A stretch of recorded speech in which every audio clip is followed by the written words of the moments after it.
బ్రహ్మశ్రీ పితామహ పత్రిజీ గారికిను, వంశీకరణ్ మాస్టర్ గారికిను నా ఆత్మ ప్రణామాలు తెలియజేసుకుంటున్నాను.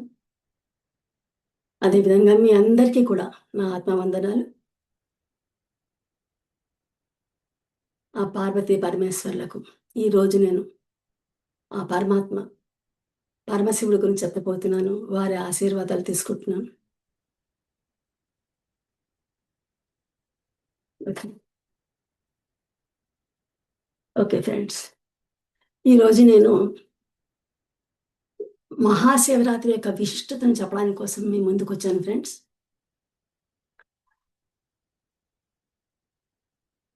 అయితే ముందుగా మీ అందరికీ రేపు మహాశివరాత్రి సందర్భంగా అడ్వాన్స్గా శుభాకాంక్షలు తెలుపుతున్నాను నేను. సో మహాశివరాత్రి అంటే మీ అందరికీ తెలుసు. మనం ఎంతో వైభవంగా పూజలు అవన్నీ జరుపుకుంటాం. ఇది ఏంటి? ముఖ్యంగా మనకేంటో దీని అంతరార్థం తెలుసుకుందాము. శివరాత్రి అంటే గనక ఇదొక పవిత్రమైనటువంటి రాత్రి. మన అజ్ఞానపు చీకట్లను తొలగించేటువంటి పవిత్రమైన రాత్రిగా దీన్ని భావించాలి. అయితే ఇది ముఖ్యంగా మనకు మాఘమాసంలో కృష్ణపక్షం చతుర్దశి రోజున వస్తుంది మహాశివరాత్రి. అలాగే ఫ్రెండ్స్, మనం చూస్తే గనక మాస శివరాత్రులు కూడా ఉంటాయి. మాస శివరాత్రులు అంటే ప్రతి నెల వస్తుందది. ఇలాగే కృష్ణపక్షం చతుర్దశి రోజున మాస శివరాత్రులను జరుపుకుంటారు. కానీ ప్రత్యేకించి ఇప్పుడు మాఘమాసంలో వచ్చేది మహాశివరాత్రి. అయితే ఈ మాస శివరాత్రి మనం ఒకటి గమనిస్తే గనక దక్షిణాయనం, ఉత్తరాయణం అని 2 ఉన్నాయి కదా మనకు. దక్షిణాయనంలో శ్రావణ మాసం, కృష్ణపక్షం, అష్టమి తిథి, అర్ధరాత్రి రోజున అర్ధరాత్రి పూట శ్రీకృష్ణ భగవానుడు మనకు అవతరించాడు. ఆయన ఆవిర్భవించి లోకానికి జగద్గురువై మనకు భగవద్గీతను అందించారు. మనం తరించడానికి కోసం ఆయన భగవద్గీతను అందించారు. సరిగ్గా 6 మాసాలు ఫ్రెండ్స్. అంటే మనం శ్రావణ మాసంలో శ్రీకృష్ణ పరమాత్మ ఆవిర్భవించాక ఈ మాఘమాసానికి ఉత్తరాయణంలో అంటే చూడండి, శ్రావణ మాసం నుంచి భాద్రపదం, ఆశ్వీజం, కార్తీకం, మార్గశిరం, పుష్యం, మాఘమాసం సరిగ్గా 6 నెలలకి ఉత్తరాయణ కాలంలో మాఘమాసం కృష్ణ పక్షం చతుర్దశి రోజున తిరిగి మరి అర్ధరాత్రి రోజున పరమశివుడు లింగోద్భవం రూపంలో ఆవిర్భవించారు. ఈ అర్ధరాత్రికి ఏమిటి? మనం చూస్తే ఇంకా మాస శివరాత్రులు అంటున్నాము, మహాశివరాత్రి అంటున్నాము, శరన్నవరాత్రులు అంటున్నాము, వసంత నవరాత్రులు అంటాము, గణపతి నవరాత్రులు, వారాహి నవరాత్రులు, శ్యామల నవరాత్రులు. ఈ రాత్రుల యొక్క ప్రాముఖ్యత ఏమిటి అసలుకి? పూజలేమో మనం పగలు చేస్తాం మామూలుగా. చూడండి, గణపతి వినాయక చవితి రోజున మనం పూజ పొద్దున చేస్తాం కదా, పగటిపూట చేస్తాం. మరి ఈ రాత్రులు ఎందుకు అంటున్నారు అని అనిపిస్తే, మనం తెలుసుకోవాలనుకుంటే కనుక దాంట్లో ఒక రహస్యం ఉంది. పగలు మనమందరము బాహ్య ప్రపంచంలో మనము మునిగిపోయి ఉంటాం. మన జీవనోపాధి కోసం ఉద్యోగ వ్యాపారాలలో కానీ, లేకపోతే గనక సంసారంలో ఏదో పనులు చేసుకుంటూ పిల్లలు, సంసారము వీటిలల్లో కానీ ఏదో ఒక బాహ్య ప్రపంచంలో మనం మునిగిపోయి ఉంటాం. చాలా బిజీగా నడుపుతుంటాం. కాకపోతే రాత్రి అయ్యేసరికి అదిక మన సమయం, విశ్రాంతి సమయం. అప్పుడేమవుతుందంటే ఈ మనసు మనం ఆటోమేటిక్‌గా లోపలికి మళ్ళుతుంది. లోపలికి మళ్ళినప్పుడు అంటే ఏంటంటే గనక మనం అంతర్ముఖులమవుతాం. అవ్వాలి కూడా. అందుకోసమని అదేంటంటే ధ్యానానికి అనుకూలమైన సమయం. అంతర్ముఖులు కావడానికి కోసం అనుకూలమైనటువంటి సమయం అది. కనుక అప్పుడు మనకు మంచి శక్తి వస్తుంది, మనం సాధన చేస్తే గనక. ముఖ్యంగా ఈ మాఘమాసంలో వచ్చే ఈ శివరాత్రి రోజున భూమండలం మీదకి ఎంతో శక్తి వస్తుందంటారు. పరిశోధకులు కూడా దాన్ని పరిశోధన చేసి చెప్పారు. సామాన్యంగా కూడా మనం చూడండి, మనము పౌర్ణమి, అమావాస్యలకు ధ్యానం బాగా చేయాలంటారు. ధ్యానం చేసి అదే కాకుండా పౌర్ణమి, అమావాస్యలు కాకుండా ఆ ముందు 2 రోజులు, తర్వాత 2 రోజులు అంటారు. ఇప్పుడు మరి మహాశివరాత్రి అమావాస్య ముందు రోజు వస్తుంది. ఈ సమయంలో భూమండలం మీదకి చాలా శక్తి వస్తుందంటారు. జ్యోతిష పరంగా కూడా గ్రహ ప్రభావాలు అంటే ఈ అంతరిక్షంలో చాలా మార్పులు జరిగి ఈ గ్రహ ప్రభావాలు భూమి మీద ఉన్న మానవుల బుద్ధి మీద పనిచేస్తుంటారు. అందుకని ఇప్పుడేంటంటే గనక మనం ఎక్కువ సాధన చేసి ఇది సాధనకు సమయం అసలుకి. ఈ సాధన చేసి సాధకుడు అత్యంత శక్తివంతంగా తయారవ్వచ్చు అని చెప్పి ఒక ఆహ్, ఇది ఉంది ఫ్రెండ్స్. అయితే ఏం చేయాలి మనం? ఈ రోజున మనం ఏం చేయాలంటే ఉట్టిగా మనం ఉపవాసం చేసేసి, తర్వాత పూజలు, అభిషేకాలు, పూజలు, అర్చనలు జాగరణ చేసేసి, కళ్యాణాలు ఇదేనా మనం చేయాల్సింది? అసలు తత్వం ఏంటి? ఏం తెలుసుకోవాలి దీంట్లో మనం? ఎందుకోసం ఇదంతా చేయాలి? అంటే గనక మనము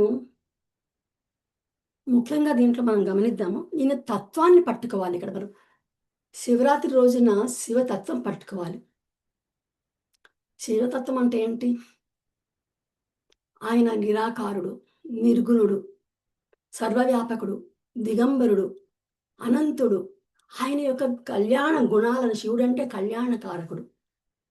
ఆ గుణాలని మనం స్వీకరించాలి. నిరాకారుడు అన్నాం. నిరాకారుడు అంటే ఆయనకి ఆకారం లేదా?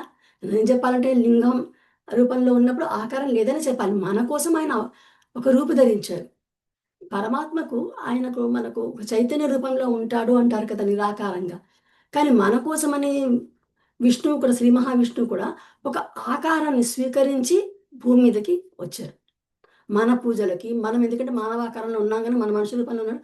మనకు కూడా అలా ఉంటే మనము పూజకు మనకు అనుకూలంగా ఉంటుందని చెప్పేసి. కానీ ఆయన నిరాకారుడు. నిరుగుణుడు అంట. నిర్గుణుడు అంటే గనక గుణములు లేనివాడు అని అర్థమొస్తుంది కదా! అయితే అసలు ఆయన గుణాలు లేవా? ఆయన గుణం లేదంటే ఆయనకు భక్తుల పట్ల ఎంత ప్రేమ, వాత్సల్యం ఉంది కదా! మరి భక్తుల్ని ఎవరైనా బాధ పెడితే వారి కోసం అని చెప్పి ఆయన కోపంతో వాళ్ళని రాక్షసులను సంహరించాడు కదా! మనది కోపం కూడా ఒక గుణమే కదా! ప్రేమ, వాత్సల్యం గుణమే కదా! ఎంతో ప్రేమ కలిగితేనే భక్తులకు వరాలు ఇస్తున్నాడు కదా! మరి గుణాలు లేవని ఎలా అంటాం మనం? అంటే ఆయనకు స్వతహాగా ఏ గుణాలు అంటవు. ఆయనకు ఎటువంటి భావోద్వేగాలు ఉండవు. ఆయన ఎంతసేపు కూడా ధర్మాచరణ కోసం చూస్తాడు. ధర్మరక్షణకు ఏదైనా ఆటంకం వాటిల్లితే అప్పుడు ఆయన కోపం వస్తుంది. అలాగే ఏమన్నా భక్తులు తపస్సు చేసో, భక్తితోనో ఆయనను పూజిస్తే ఆయన వాత్సల్యంతో వరాలిస్తాడు.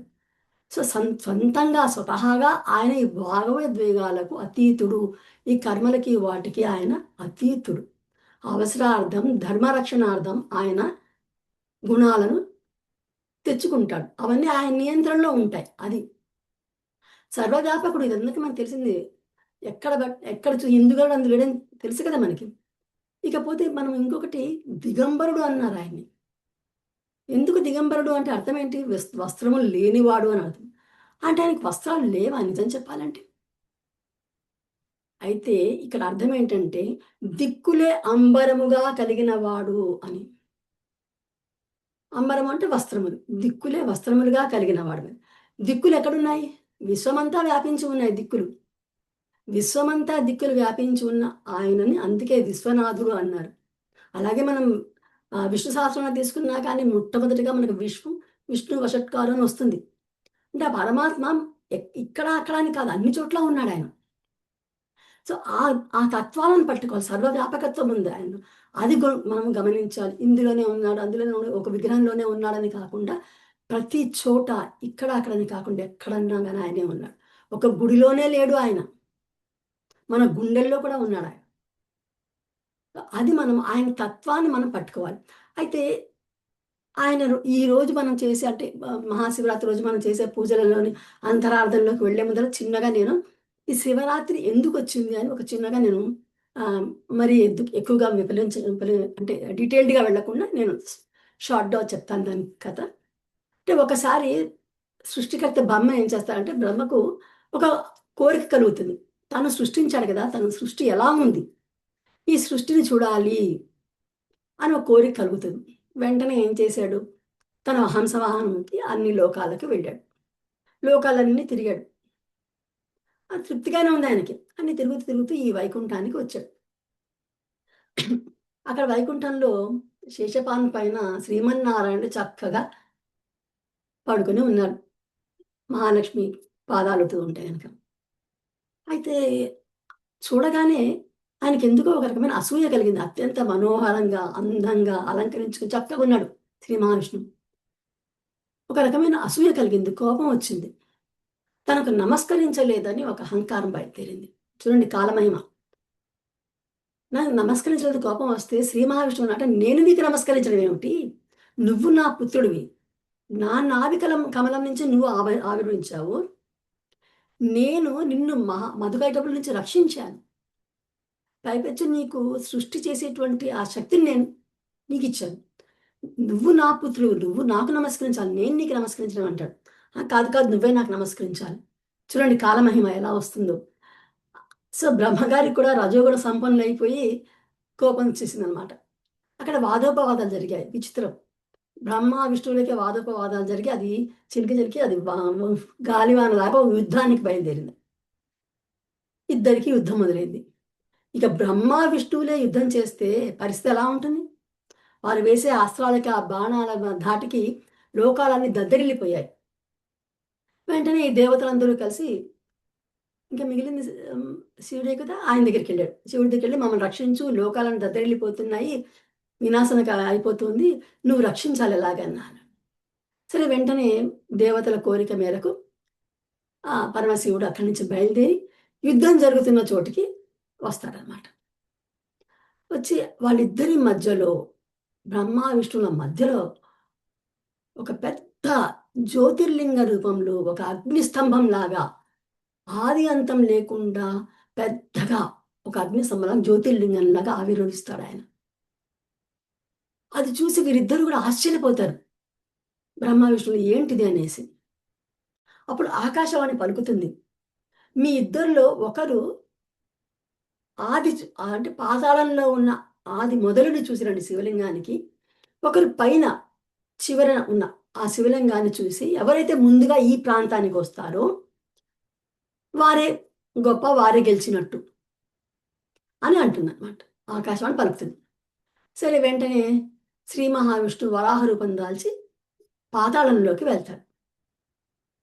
బ్రహ్మవారు హంసవాహనం ఎక్కి ఆ పైన చివర చూడడానికి కోసమని అంతరిక్షంలోకి వెళ్తారు.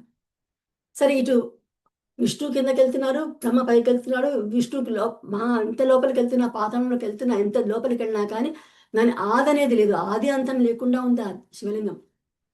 అడుగుకెళ్ళాడు, చాలా దూరం చూసాడు. విష్ణువుకి అర్థమైపోయింది. ఇక వెంటనే పైకొచ్చేసాడు ఆయన. వచ్చేసి అక్కడ అదే స్థానంలో ఉన్నాడు. మరి బ్రహ్మగారు ఏం చేశారు? ఆయన అలా వెళ్తున్నాడు. ఇంకా చూడాలి, పైన చివర చూడాలని వెళ్తున్నాడు. అక్కడి నుంచి పైదాకా వెళ్తున్నాడు కానీ ఎక్కడా ఆ పై భాగం కనిపించడం లేదు. అంతలో మీకందరికీ ఈ కథ తెలిసే ఉండొచ్చు. ఒక మొగలి పువ్వు పడుతూ ఉందనమాట. చూసి ఆ మొగలి పువ్వుని అడుగుతాడు, "నువ్వెక్కడి నుంచి వస్తున్నావు?" అనేసి. అంటే నేను శివుని తలపై నుంచి శివలింగం తలపై నుంచి వస్తున్నాను. శివుడు తల ఆడించగానే నేను జారి కిందకు పడుతున్నాను. ఓహ్! అవునా? అయితే నువ్వు ఒక పని చేయాలి. నేను శివలింగం ఇది చూశాను, చివర చూశాను అని చెప్పి నువ్వు శ్రీ మహావిష్ణువుకి చెప్పాలి. మరి బ్రహ్మంతటి వారే అడిగితే గనక మొగలి పువ్వు పాపం ఏం చేస్తుంది? సరే అని తల ఊపుతుంది ఇష్టం లేకపోయినా. వస్తున్నాడు. కానీ శివుడికి బ్రహ్మకేంటంటే మహావిష్ణువు ఒక్క సాక్షితో ఒప్పుకోడు అని అలాగే వెళ్తున్నాడు. వెళ్తుంటే ఇంత లోపల కామధేనువు వస్తుంది పైనుంచి. "నువ్వెక్కడి నుంచి వస్తున్నావు?" అని అడిగాడు బ్రహ్మ. "నేను శివుడిని అభిషేకం చేసి నేను అక్కడి నుంచి వస్తున్నాను." "అయితే నువ్వు ఆ పైన చూసావా?" "ఆ! చూశాను." "అయితే నేను అక్కడి నుంచే వస్తున్నాను అభిషేకం చేసి." "అయితే ఒక పని చెయ్యి నేను కూడా చూశానని చెప్పి నువ్వు చెప్పు" అంటాడు. కామధేనుకి ఇష్టం ఉండదు. కానీ మరి బ్రహ్మదేవుడు కదా! సరే అంటుంది. వాళ్ళిద్దరిని పట్టుకొని వచ్చాడు బ్రహ్మ కిందకి. వచ్చి ఇదిగో విష్ణువుతో చెప్పాడు. నేను ఇద్దరిని సాక్ష్యాలు తీసుకొచ్చాను. నేను చూశాను. ఆ పై చివర అంతాన్ని ఆ పైదే నేను చూసొచ్చాను అన్నారు. విష్ణువు ఎందుకో నమ్మరు. ఆ మొగలి పువ్వేమంటుంది? అవునా? అంటే గనక అవునని ఊపుతుంది. మరి కామధేనువుని అడిగితే గనక తలతో అవునంటుంది. తోకతో కాదంటుంది. అర్థమైపోయింది శ్రీ మహావిష్ణువుకి. వెంటనే ఏం చేశాడు? శివుడిని కోరాడు. "శివ నువ్వే ఈ ఈ సమస్యను తీర్చాలి. నువ్వే చెప్పాలి." అంటే గనుక వెంటనే ఆ శివలింగం నుంచి పరమశివుడు బయటకు వస్తారన్నమాట. వచ్చి బ్రహ్మతో అంటాడు, "నువ్వు బ్రహ్మ అయి ఉండి, ఇంతటి వాడివై ఉండి, ఒక చిన్న దానికి అబద్ధమాడావు. మహా పాపం చేశావు నువ్వు. కనుక ఈ ఈ పాపాన్ని మూటగట్టుకున్నట్టు ఈ తల ఉండడానికి వీల్లేదు" అని. అప్పుడు 5 తలలు ఉండేది. 5 తలలు బ్రహ్మగారికి ఉండేది. సో, ఆ ఐదో తలని నరికేస్తారనమాట శివుడు. తర్వాత మొగలి పువ్వుతో అంటాడు, "నువ్వు అబద్ధం ఆడావు. కనుక నువ్వు నా పూజకు తగవు" అంటాడు. మరి అలాగే ఆ కామధేనుతో అంటాడు, "నువ్వు తలతో అవునని చెప్పినా తోకతో కాదన్నావు గనుక నీ తలకు పూజ లేకపోయినా నీ తోక వెనక భాగానికే నీకు పూజలు ఉంటాయి" అని వరమిస్తాడన్నమాట. సో, ఆ విధంగా మరి ఇంకా ఏమంటాడంటే బ్రహ్మకి, "నీకు భూలోకంలో ఎక్కడా నీ గుడులు ఉండవు. నీకు భూలోకంలో గుడులుండవు." అంటే పుష్కర్‌లో ఉంది ఫ్రెండ్స్. నేను వెళ్ళాను దానికి. పుష్కర్ రాజస్థాన్‌లో మాత్రం ఒక గుడి ఉంది. అలాగే కాశ్మీర్‌లో ఉందట ఒక గుడి. ఇంక మొన్న నేను విన్నదా ఇది ఈ కథ నేను మధ్యపర్తి ప్రభాకర్ గారు చెప్తున్నప్పుడు విన్నాను. అలాగే చేబ్రోలులో ఉందట. అది నాకు తెలీదు. ఆంధ్రప్రదేశ్‌లో చేబ్రోలులో కూడా ఉందని చెప్పి అన్నారన్నమాట. సో, ఏ స్థలంలో అయితే గనక ఆ శివలింగం, ఆ జ్యోతిర్లింగం అగ్నిస్తంభంలా ఆవిర్భవించిందో, ఆ రోజే మహాశివరాత్రి. అదే స్థలము, ఆ స్థలమే నేటికి అరుణాచలం. అందుకే అరుణాచలంలో అగ్నిలింగం అంటాం మనం. ఆ రోజు అగ్నిలింగంలా ఆయన వెలిగిపోతూ అంత పెద్దగా కనిపించారు కదా! అందుకనే అగ్నిలింగం అంటారు దాన్ని అరుణాచలంలో. అయితే ఫ్రెండ్స్ ఇక్కడ మరి శివుడు ఏమంటాడంటే, ఆది అంతం లేకుండా ఉంది కదా ఆ శివలింగము. నా శివలింగం యొక్క పరిమాణాన్ని చూడకండి మీరు. ఇంత పెద్దగుంది, అంత పెద్దగుంది. నా తత్వాన్ని పట్టుకోమంటాడు ఆయనక్కడ. అసలు నా తత్వం ఏంటో అది మీరు గ్రహించాలి కానీ, మిగతావన్నీ పక్కన పెట్టమంటాం. తత్వం ఏంటి? మనం చెప్పుకున్నాం కదా! ఇంత నిరాకారుడు, నిర్గుణుడు, వ్యాపకుడని. అలాగే చూడండి, శివుడు క్షీరసాగర మదనంలో హాలాహలం ఉద్భవిస్తే కనుక వచ్చినప్పుడు, అది బయటికి వదిలితే లోకాలకు వినాశనం. మరి తాను కడుపులోకి స్వీకరిస్తే కడుపులో తనకు వినాశనం, లోకాలన్నిటికి ప్రాబ్లమొస్తుంది. అందుకని అదేం చేస్తాడు? కంఠంలో నిలబెట్టేసాడాయన. అలా గరళ కంఠుడయ్యాడు. అయితే దీని నుంచి మనమేం నేర్చుకోవాలి? ఇప్పుడు నేను ఎందుకు చెప్తున్నానంటే ఆ విషయాన్ని, మనం కూడా లోకాలకేదైనా హాని కలిగేటువంటిది కానీ, ప్రపంచానికి హాని కలిగేటివి, మనుషులకు హాని కలిగేటువంటి మాటలు కానీ, పనులు గాని చేయకూడదు. అటువంటి మాటలు బయటికి రాకుండా మనకు తెలిసినా కానీ ఇక్కడే నొక్కేయాలి వాటిని. కంఠంలోకి మనము లోపలికి తీసుకోకూడదు. దాన్ని బయటికి కూడా వదలకూడదు. ఆ విధంగా ఉండాలి మనం. అలాగే మరి చూడండి, మీరు చూస్తే గనక శివుని తలపైన చంద్రుడు కనిపిస్తాడు. అయితే ఇది కూడా ఒక కథ ఉంది ఫ్రెండ్స్. చిన్నగానే ఉంది, నేను చెప్తాను. ఏంటంటే చంద్రుడు తనకి 27 మంది భార్యల్లో రోహిణినికి ఎక్కువ ప్రాముఖ్యత ఇస్తాడు.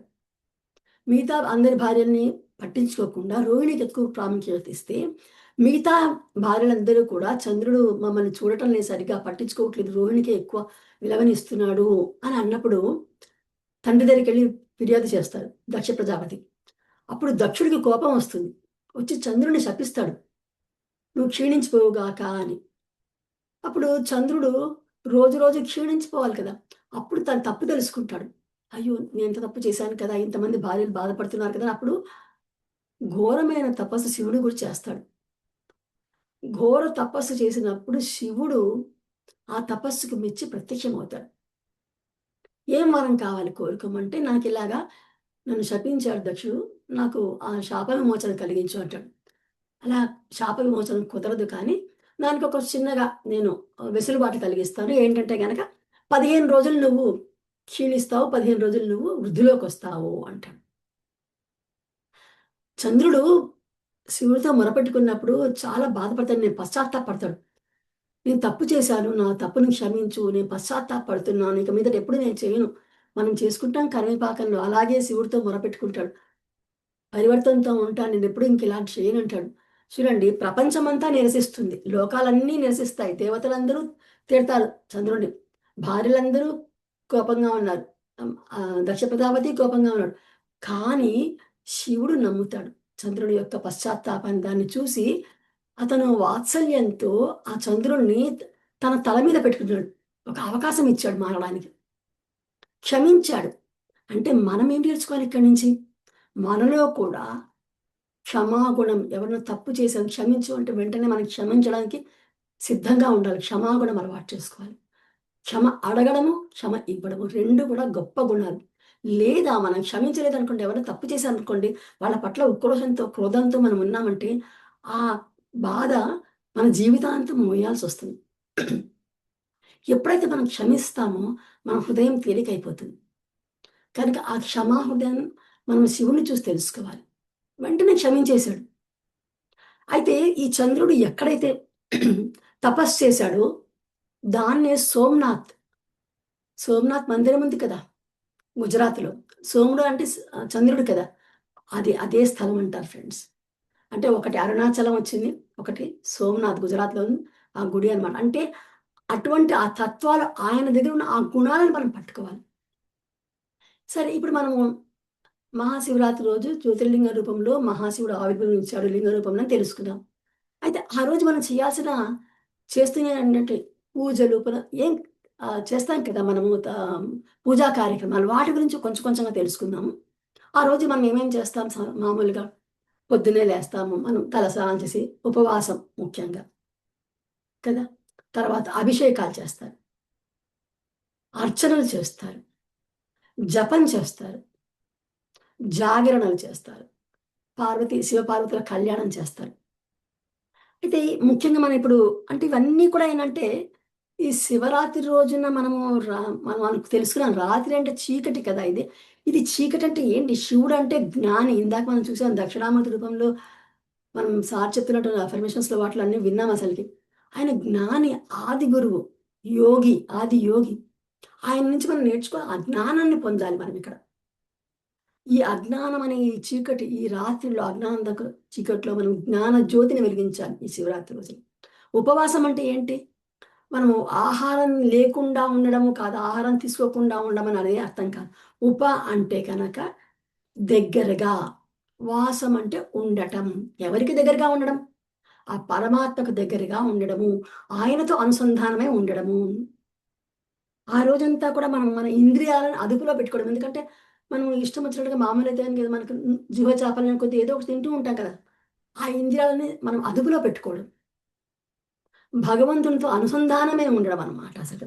అంటే ఇక్కడ పరిమిత మోతాదులో అందరూ భోజనం లేకుండా ఉండలేరు. ఎంతమంది ఏజ్ అయిన వాళ్ళుంటారు. ఏదో రకరకాల అనారోగ్యాలతో ఉన్నప్పుడు కానీ పరిమిత మోతాదులో ఆహారం తీసుకొని, ఆ రోజు ఎక్కువగా శివుని యొక్క దీంతో మనం అనుసంధానమే ఉండడం అని ఉపవాసానికి అర్థం తీసుకోవాలి మనం. సరే. మరి నెక్స్ట్ మనము అభిషేకాలకు కూడా చాలా ప్రాముఖ్యత ఉంది ఈ రోజున. అభిషేకాలంటే ఏమేం చేస్తాం మనము? నీటితో చేస్తాం. పాలతో చేస్తాం. పంచామృతాలతో చేస్తారు. పళ్ళ రసాలతో చేస్తారు. ఎవరెవరి శక్తానుసారము భక్తి వాళ్ళు తాహతు తగ్గట్టుగా వాళ్ళు చేస్తారు ఫ్రెండ్స్.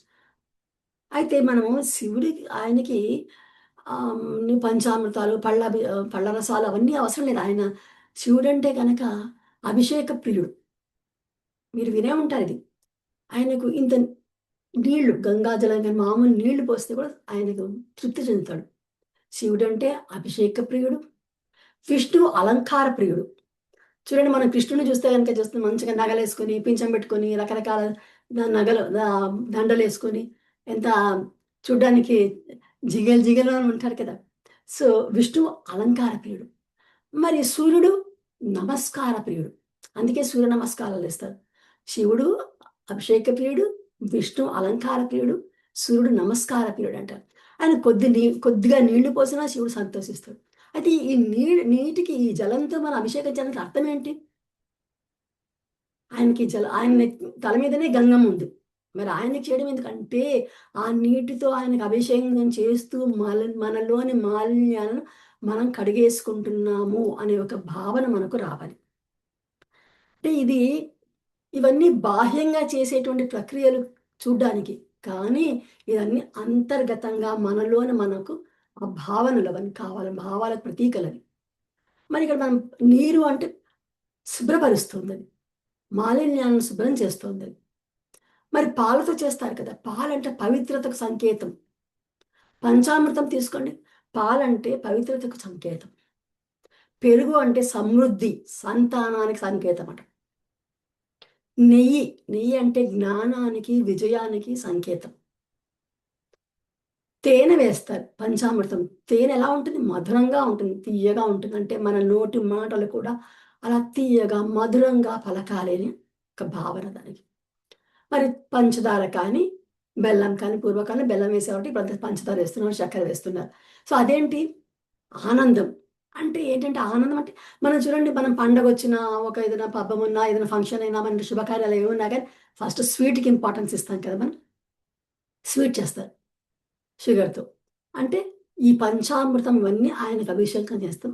అవి మనము స్వీకరిస్తే ఆరోగ్య ఆయుర్వేద వైద్యులు ఏమంటారంటే, ఇవన్నీ కలిపిన పంచామృతము మన శరీరానికి శక్తినిస్తుంది అంటారు.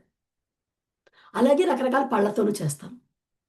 చేసి ఇవన్నీ ఏంటి మనము ఇవన్నీ చేస్తున్నది అసలు దానికి ఏంటి అసలుకి ఇక్కడ ఏం చేయాలి? బాహ్యంగా మనం చేస్తున్నాం. కానీ అంతర్గతంగా మనలోని దుర్గుణాలని, అసత్యాలని, అహంకారాలనన్నిటినీ కూడా ఆ శివునికి శివార్పణం చేస్తున్నాం అనుకొని వదిలేసేయాలన్నమాట. అది దానిలోని అంతరార్థం. దానికోసం మనం చేయాలి. మనల్ని మనమే శుభ్రపరుచుకుంటున్నాం. మలినాల నుంచి, అరిషడ్ వర్గాల నుంచి అనేసి మనము భావన చేయాలన్నమాట. తర్వాత అభిషేకం అయిపోయింది.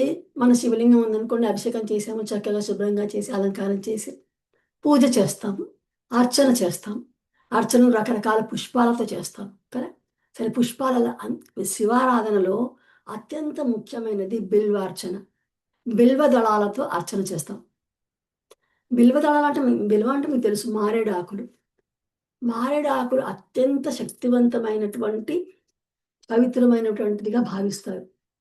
ఈ సామాన్యంగా మనకు దొరికే బిల్వదళాలన్నీ కూడా 3 ఆకులతో ఉంటాయి. త్రిదళం త్రిగుణాకారం అంటారు కదా! దీంట్లో కూడా స్తోత్రంలో కూడా 3 ఆకులతో ఉంటాయి. అయితే ఆ 3 ఆకులు ఏం తె ఏం చూపిస్తుంది మనకి? ఆ 3 ఆకులు దేనికి సంకేతం? అంటే సత్వ, రజస్తమో గుణాలకు సంకేతం అది. ఆ 3 గుణాలు మనలో ఉన్నాయి అవి. ఆ 3 గుణాలని, మనలో ఉన్న దోషాలని ఆ పరమాత్మకు అర్పిస్తున్నాను నేను అని ఆ బిల్వ అర్చనలోని అంతరార్థం. అంటే ఒక్కొక్క బిల్వదళం ఆయనకేస్తూ మనలో ఉన్న దుర్గుణాలన్నిటిని వదిలించుకుంటున్నామనుకోని అర్చన చేయాలి. ఇక అలాగే ఆ బిల్వదళంలో 3 ఆకులు కూడా శివుని యొక్క 3 నేత్రాలకు సంకేతం. సూర్యనేత్రం, చంద్రుడు, అగ్ని, ఈ ఆయన మూడవ నేత్రం. అయితే మనం ఏం కోరుకోవాలి ఈ బిల్వార్చనలో? మనకు కూడా ఆ పరమాత్మ, ఆ పరమశివుడు జ్ఞాన నేత్రాన్ని మనకు ప్రసాదించాలని, మనలో అంతర్దృష్టిని ప్రసాదించాలని మనం కోరుకోవాలి. అంతేగాని మనకేదో అర్చన చేసేసి మనకేదో మన కోరికలు కోరడం కాదిక్కడ. అసలు కోరికలు అనే భావనే రాకూడదు. కోరికల నుంచి విమోచనం కోరుకోవాలి. ఈ కోరికలనే బంధనాల నుండి విమోచనం కావాలి మనకు. అది ఆ తర్వాత ఇంకోటి కూడా ఉంది. ఈ బిల్వదళానికి దేనికి సంకేతం? ఆకాశానికి ప్రతీకట. ఆకాశం ఎలా ఉంది? మనం పైకి చూస్తే కొంచెం భాగం మొత్తం సర్వవ్యాపకం. సో, ఈ పరమాత్మ కూడా, ఈ శివుడు కూడా మొత్తం సర్వవ్యాపకత్వం ఆయనది. అన్ని చోట్ల ఆయన వ్యాపించి ఉన్నాడు. సర్వశక్తిమంతుడు, సర్వవ్యాపకుడు. అలాంటి శివ చైతన్యంలో మనం లీనమవ్వాలని మనం ప్రార్థించాలి. ఆయనకి ఒక్కొక్క బిల్వదళం సమర్పిస్తూ మనం ఏం కోరుకోవాలంటే గనక, ఒక దుర్గుణం సమర్పణ, ఒక వాసన త్యాగం, మనలోని అజ్ఞాన పొరకు ఒక విమోచనం అనుకుంటూ మనము ఆ బిల్వార్చన చేయాలి. ఆయన చరణాల దగ్గర ఇవన్నీ మనం సమర్పిస్తూ మన గుణదోషాలన్నిటిని ఆయనకి అర్పిస్తున్నాము. పవిత్రంగా మారిపోతున్నాము, నిర్మలంగా అయిపోతున్నామన్న భావన మనలోకి రావాలనమాట. సరే. ఇక ఇది అయిపోయినాక మనము అర్చన చేశామండి. అంతేనా? జపం చాలా ముఖ్యమైనది ఫ్రెండ్స్. మీరు ఎప్పుడైనా విన్నారో లేదో అసలకి. మామూలుగా అయితే మనం మామూలుగా కూడా మనం జపం చేస్తూనే ఉంటాము. జపం అంటే గనక మీకు తెలుసు, శివుని జపం చేయడం అంటే గనక ఏ మంత్రంతో చేస్తాం మనం? ఆయన టెలిఫోన్ నంబర్ ఉంది ఒకటి. ఓం నమ శివాయ. అది ఆయన ఫోన్ నంబరట. అది అది మనం చేస్తే గనక ఆయన పలుకుతాడట. సో, మనం ఆ జపం ఈరోజు అత్యంత శక్తివంతమైనటువంటిది. పవిత్రమైనటువంటి ఈ జపం ఏంటంటే ఇది పంచభూతాలను కి ఇది ప్రతిబింబిస్తుంది. ఈ ఓం నమః శివాయ అనేది. శివాయ పంచాక్షరి కదా ఫ్రెండ్స్. బయట ఏ పంచభూతాలున్నాయో మనలోనూ ఈ పంచభూతాల సమ్మేళనమే కదా మన శరీరం కూడా. చూడండి ఇది ఎంత చక్కగా ఉందో. నమః శివాయ నా అంటే గనక అది భూతత్వాన్ని చూపిస్తుంది. బయట ఉన్న భూతత్వం మనలో కూడా భూతత్వం ఉంది కదా! మూలాధార చక్రం. దానికి సంకేతం న. నమఃశివాయలో నా అంటే భూతత్వం. అది మనలోని మూలాధార చక్రానికి సంకేతం. రెండవది మా. బయట ఉన్న జలతత్వం. బయట జలం ఉంది కదా! దానికి ఆయన పంచభూతాలలోనే ఉన్నాడు కదా ఆయన. జలతత్వం అదే మనలోని స్వాదిష్టాన చక్రానికి సంకేతం. నమ. షి అగ్ని. అగ్నితత్వం మనలో మణిపూరక చక్రం. మనలో కూడా జఠరాగ్ని అంటారు. మనం తిన్నవన్నీ ఎలా పచనమైపోతున్నాయి కదా! ఆ అగ్ని జఠరాగ్ని. అంత వేడి ఉంటుంది. మన టెంపరేచర్ చూసుకుంటే 98.4 అంటారు. అంటే అంత వేడి మన లోపల ఉంది కదా! నార్మల్ టెంపరేచర్ అంటే గనుక ఫ్రెండ్స్. అంటే బయట మనం చూపించేదేంటి? వా అంటే సారీ షి అంటే కనుక అగ్నితత్వము. అది మనలోన మణిపూరక చక్రానికి సంకేతం. వా వాయుతత్వం. బయట చూస్తే మనము వాయుతత్వానికి అది సంకేతమైతే బ్రహ్మాండంలో మనలోన ఈ వాయుతత్వం సారీ అనాహత చక్రం. వాయుతత్వం అనాహత చక్రంకి సంకేతం అది. యా అంటే గనక ఆకాశతత్వం. అది మనలో విశుద్ధి చక్రం. అంటే మూలాధారం, స్వాదిష్టాన, మణిపూరక, అనాహత, విశుద్ధి చక్రాల వరకు వచ్చాయి. నమఃశివాయ పంచభూతాలకు సంకేతమైన ఈ 5 చక్రాలొచ్చాయి. మరి ఆరో చక్రం? అదే ఓంకారం. ఓం అనేది ప్రణవనాదం. ఆది శబ్దం. పరమాత్మకు సంకేతం అది. వేదాల సారం అది. సమస్త వేదాల సారం ఈ ఓంకారం. అయితే మనిషి సాధకుడు ఈ ఓం నమః శివాయ జపిస్తూ, జపిస్తూ తాను ఈ పంచభూతాలకు అతీతుడనే భావనకు రావాలి. అంటే తను ఈ శరీర భావన పోవాలి. ఆ శరీర భావన పోవడానికి ఓం నమః శివాయ చేస్తూ ఏం చేస్తాడంటే ఆయన నమః శివాయ, నమః శివాయ, ఓం నమః శివాయ అనుకుంటూ ఈ తనలో ఉన్న శక్తిని మూలాధారం నుంచి జాగృతం చేసి, మేల్కొలిపి మన విశుద్ధి వరకు వచ్చి ఇక్కడికొచ్చేసరికి ఏమవుతుందంటే ఈ పంచభూతాలను దాటుకొని వస్తూ ఈ ఆజ్ఞాచక్రానికి చేరుకుంటాడు. ఆజ్ఞాచక్రం మనస్సుకు స్థానం. ఇది మనస్సుకు స్థానం. అక్కడ వచ్చేసరికి ఓంకారం అది కూడా. ఈ మనసును కూడా దాటి అంటే పంచభూతాలు ఓం నమః శివాయ విశుద్ధి మనం మూలాధారం నుంచి విశుద్ధి వరకు వచ్చి అక్కడి నుంచి పైకి వచ్చి ఆజ్ఞాచక్రం దగ్గరికి వచ్చి ఈ మనసును కూడా దాటి సహస్రారానికి వెళ్తాడు. సహస్రార స్థితి అంటే కనుక అది పరమాత్మ స్థానం. పరమాత్మ. అంటే ఇక్కడ దాకా వచ్చేసరికి పరమాత్మను లీలమవ్వడానికి అతను సాధకుడు సిద్ధమైపోతాడు. అయితే ఇక్కడ శివుడు ఆ పరమాత్మ. సాధకుడు అంటే సాధకుడి ఆత్మ పరమాత్మకు సంకేతం. సాధకుని శక్తి పార్వతీమాతకు సంకేతం. శక్తి స్వరూపిణి కదా ఆమె. సో ఈ శక్తిని జాగృతం చేసి మూలాధారం నుంచి తను ఈ సహస్రార స్థితిలోకి వచ్చి అక్కడ ఆ మంత్రం జపించి జపించి అతను ఓం నమః ఎలా అయిపోతుందంటే ఈ పంచభూతాలకు తాను అతీతుడును అని ఈ శరీరము, మనసు, బుద్ధి, ఆలోచనలు అన్నీ ఒక్కటైపోతాయి అన్నమాట. ఆ మంత్రం జపిస్తూ జపిస్తూ అతను జపించే మంత్రము జపించే పడవాడు ఎవరినైతే జపిస్తున్నాడో అంతా కూడా ఏకమైపోతుంది అనమాట. ఒక్కటైపోయి కరిగిపోతుంది.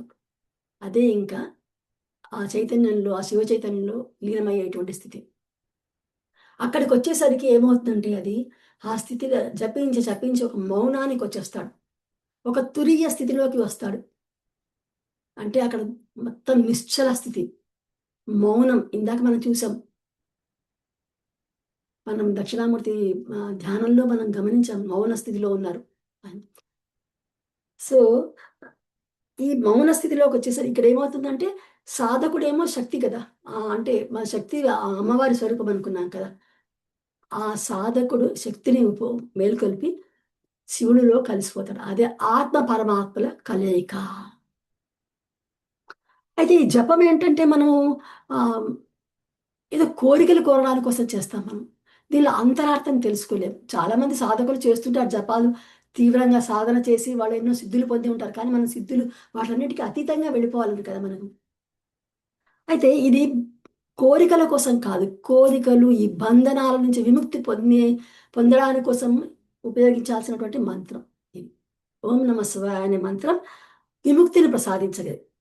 అలాగే శివుడిని మనం పొందాలనుకోవడం కాదు. మనమే శివస్వరూపలము. మనమే ఆ పరమాత్మ స్వరూపలము అని మనం తెలుసుకోవాలి. అయితే ఈ ఈ ఈ మనం ఏం తెలుసుకోవాలి? ఒకటి మనం ఏదో గుడిలోనే ఉన్నాడు దేవుడు అని అనుకోకూడదు. గుడిలో ఉన్న దైవం గుండెల్లో కూడా ఉన్నాడు అని అర్థం చేసుకోవాలి. ఈ మంత్రం జపించి, జపించి, జపించి ఆఖరికి ఏమవుతుందంటే భక్తుడు ముందు భక్తి మార్గంలోనే ఉంటాడు సాధకుడు. భక్తి మార్గాన్ని నుంచి జ్ఞానానికి తరలుతాడు. భక్తి నుంచి జ్ఞానానికి, కర్మ నుంచి కైవల్యానికి చేరుతాడు ఈ మంత్రం ద్వారా. ఇది మనం పట్టుకోవాలసలు. ఆ విధంగా ఒక్కొక్కటి, ఒక్కొక్కటి దాటుకుంటూ అన్ని స్థితులు దాటుకుంటూ అతను కైవల్య స్థితికి చేరుతాడనమాట. ఈ మనసు, ప్రాణం, ఆలోచనలు అన్నీ గూడా ఇంకా ఏకమైపోతాయక్కడ. అభిన్నం. ఇది మనం తెలుసుకోవాలి. ఈ జపం చేసినప్పుడు మన మనసు మనలోనే ఉన్నాడు ఆ పరమాత్మ. ఎక్కడో లేడు. ఆ భావనతో మనం చెయ్యాలి. మనం ధ్యానం చేస్తున్నప్పుడు కూడా మనం బాగా ఎక్కించుకోగలగాలి. ఎందుకంటే మనమందరం పరమాత్మ అంశాలమే కదా! అది మనము గ్రహించాలి ఫ్రెండ్స్. అయితే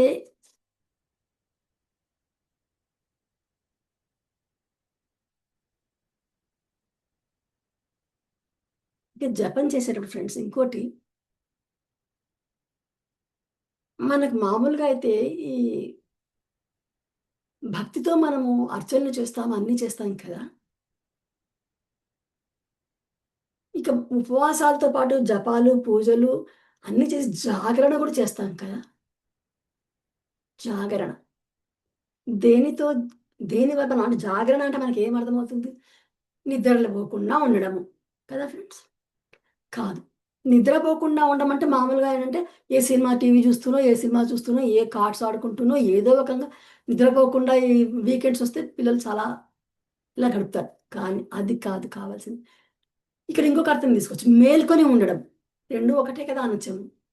మేలుకొని దేని పట్ల మేల్కొని ఉండాలి.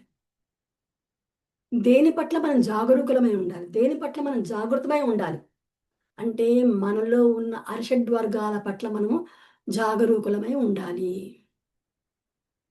ఈ అరిషడ్ వర్గాలు మనలోనే ఉన్న కామ, క్రోధ, మోహ, మద, మాత్సర్యాలని కామ, క్రోధ, లోభ, మోహ, మద, మాత్సర్యాలు అయి 6 కూడా ఎక్కడో లేవు. బయట ఎక్కడో లేవు. మనలోనే దాగి ఉన్నాయి. ఒక్కరేమైనా కొంచెం మనం కెలికారంటే చాలు మనకు కోపం వచ్చేస్తుంది. ఏదైనా మంచి వస్తువు చూసామంటే మనకు కావాలని ఒక కోరిక కలుగుతుంది. ఈ అరిషడ్ వర్గాలు మనల్ని ఈ కోరికల బంధనాల్లో చుట్టేసి, ఈ అజ్ఞానాంధకారంలోకి మనం తీసుకెళ్ళి, మనం దుష్కర్మలు చేసేలా చేసి, మన జనన మరణ చక్రాల్లోకి లాగేస్తుంది. తిరిగి, తిరిగి మనం ఆ చక్రంలోనే చుట్టుకుపోతున్నాం. కనుక మనం ఈ అరిషడ్ వర్గాల నుంచి బయటపడేందుకు ప్రయత్నం చేయాలి. ఎలా? ఎలా పడతాం? సరే బావుంది అరిషడ్ వర్గాల నుంచి బయటపడాలని అందరం అనుకుంటాం. కానీ ఎలా చేస్తాము? అరిషడ్ వర్గాలకు నచ్చని పని మనం చేయాలి. అదేంటి? అంటే గనక అరిషడ్ వర్గాలకి కామ, క్రోధ, లోభ, మోహ, మదమాత్సర్యాలకు నచ్చనిది భగవత్ చింతన. భగవంతుని పట్ల భక్తి, ఆయన పట్ల మనకు శరణాగతత్వంతో ఉన్నామనుకోండి దానికి నచ్చదు. ఇంకొకటి ధర్మాచరణ. మనం ధర్మ మార్గంలో ఉన్నామనుకోండి, ఎవరికైనా ఏమన్నా అన్యాయం చేయాలన్నా, ఇంకేదైనా చేయాలన్నా కానీ మనం ధర్మంలో ఉంటే గనక ఒప్పుకోదు మన మనసు. అడ్డుకుంటుంది. భగవత్ చింతన, ధర్మాచరణ, మంచితనం. మంచితనం అంటే ఇతరులకు సేవ చేయాలి, సర్విస్ చేయాలి, హెల్ప్ చేయాలి. ఆ గుణాలుంటాయి. ఎప్పుడైతే భగవత్ చింతన, ధర్మాచరణ, మంచితనం ఉందో ఈ అరిషడ్ వర్గాలకు నచ్చదు.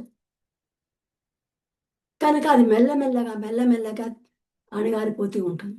మనం టోటల్‌గా మనము ఈ అరిషడ్ వర్గాల్ని మన నుంచి వదిలించాలంటే వదిలించలేము.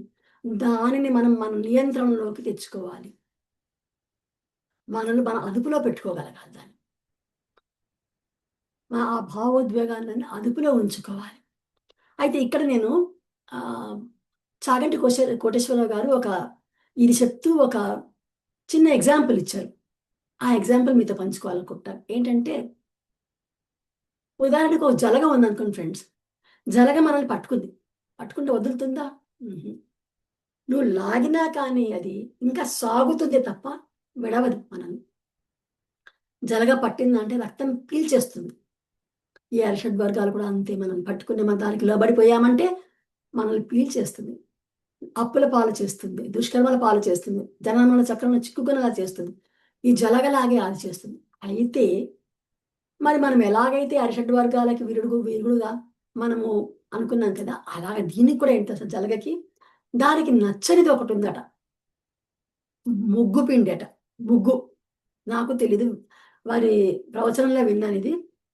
ఒక చిటికెడు ముగ్గు తీసి ఆ జలగని నోటి దగ్గర వేస్తే వెంటనే వదిలేస్తుంటది. దానికదంటే అసహ్యమట.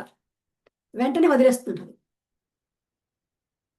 అలాగా మనం కూడా ఈ అరిషడ్ వర్గాలకి ఏదైతే విరుద్ధమో, దానికి విరోధో, దానికి నచ్చనిదేదుందో వెంటనే మనము ఆ భగవత్ చింతన, ధర్మాచరణ, మంచితనం పట్టుకున్నామంటే అది మన నుంచి దూరమైపోతుంది.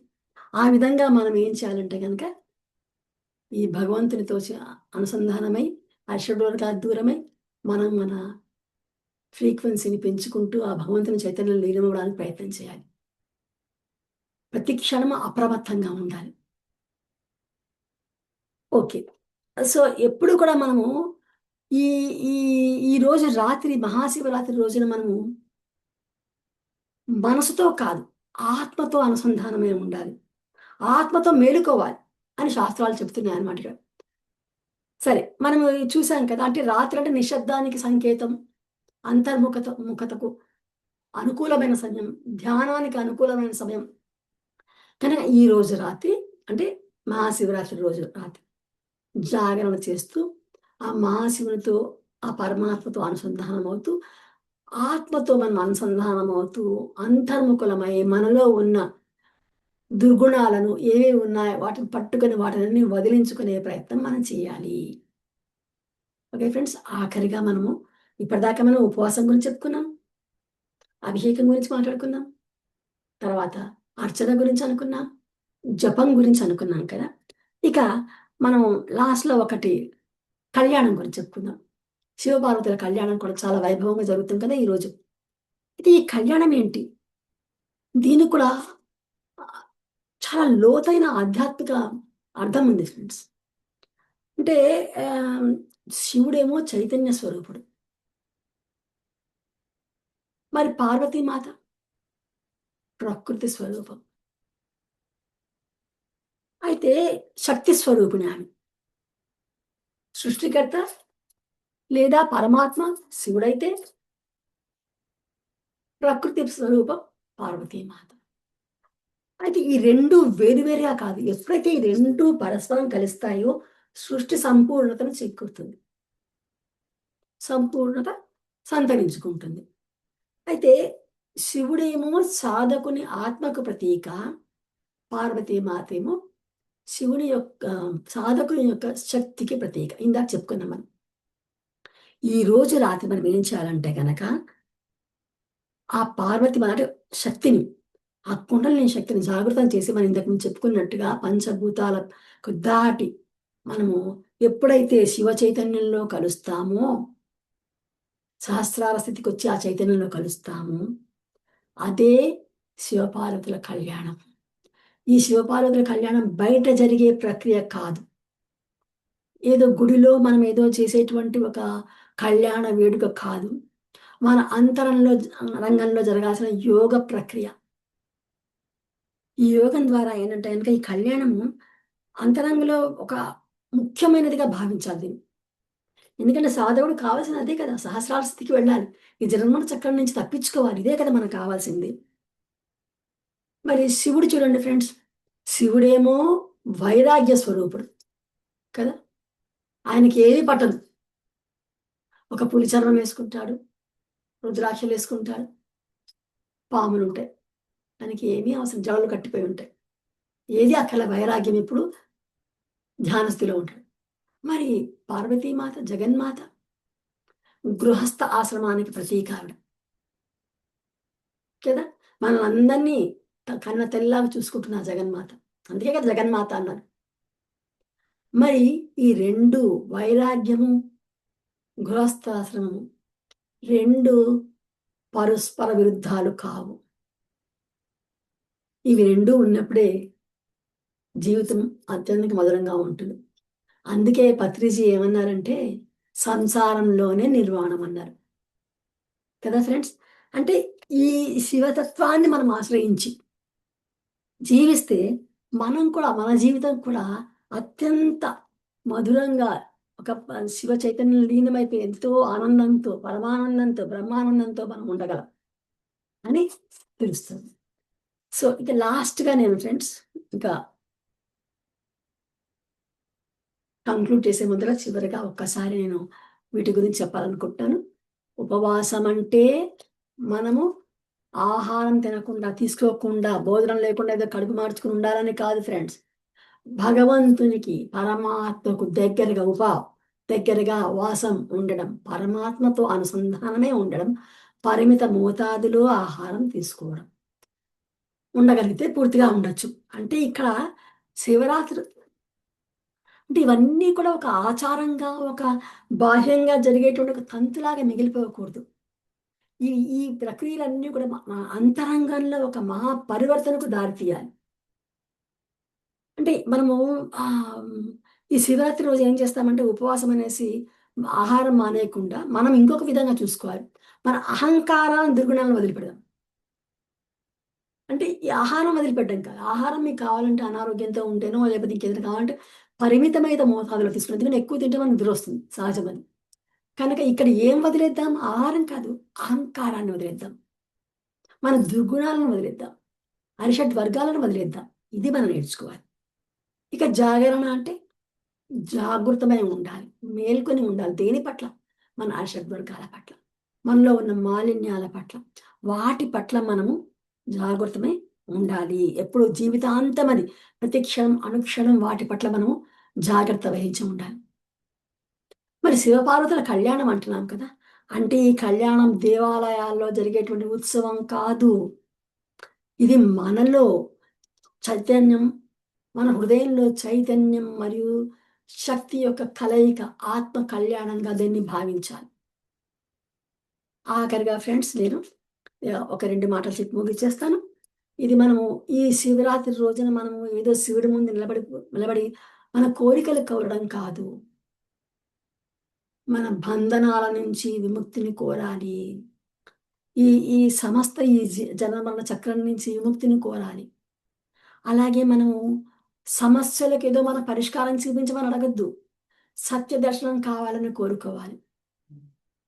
ఆ సత్యం మీద దాన్ని పట్టుకోవాలి. మనం పుట్టినందుకు మన ధ్యేయం ఏంటి? మానవ జన్మకు ఏంటి అత్యుత్తమైనటువంటి మనం ఎందుకోసం పుట్టాం అది తెలుసుకోగలగాలి. శివుడేదో ఇవ్వాలి అని ఆయన ముందు నిల్చొని కోరుకోవడం కాదు. మనమే శివస్వరూపులమని తెలుసుకోగలగాలి. మనలోనే ఆ పరమాత్మ ఉన్నాడని తెలుసుకోగలగాలి. ఎప్పుడైతే అదిని మనం తెలుసుకున్నామో, ఇక మనమే మనకింక ఏం కావాలి? సమస్తం వచ్చి పడుతుంది. మనం ప్రత్యేకంగా కోరుకోవాల్సిన అవసరం లేదు. ఎందుకంటే మనలో దుర్గుణాలు లేవు. మనం పవిత్రంగా ఉన్నాం. అరిషడ్వర్గానికి లోను కాకుండా మంచితనంతో ధ్యానం చేస్తూ మన ఇన్ని మంచి గుణాలు ఉన్నప్పుడు, ఆ పరమాత్మే మనమే అయినప్పుడు, ఇంక మనమే మనకన్నీ రావా? పరమాత్మకి అన్నీ వచ్చినట్టుగా మన దగ్గర కూడా అన్నీ వస్తాయి కదా! సో, మెల్లమెల్లగా మనం కూడా ఒక్కసారిగా ఇది వచ్చేది కాదు. అన్నీ వదిలి హిమాలయాల్లోనే కూర్చున్నారే. సంవత్సరాల కొద్దీ తపస్సులు చేస్తూ. మనం సంసారంలో ఉన్న మనం అన్నీ వదులుకోలేం కానీ, మెల్లమెల్లగా ఈ జ్ఞానంతో ఈ రాత్రి అనే అజ్ఞానాంధ చీకట్లోంచి, మా అంధకారంలోంచి మనం బయటకొస్తూ, ఈ జ్ఞానం అనే వెలుగును మనలో వెలిగించుకొని, మనం కూడా మన జీవితాలని మనం ఆనందమయం చేసుకోవాలి. ఈ మహాశివరాత్రి రోజు ఈ రాత్రిన మనందరి జీవితాల్లో జ్ఞానజ్యోతి వెలిగి మనందరం ఎంతో ఉన్నతంగా ఎదగాలని కోరుకుంటూ సెలవు తీసుకుంటాను friends. Thank you very much. అందరికీ థ్యాంక్స్. ఎంతో ఓపికగా మీరందరూ విన్నారు. Thank you friends. Thank you very much.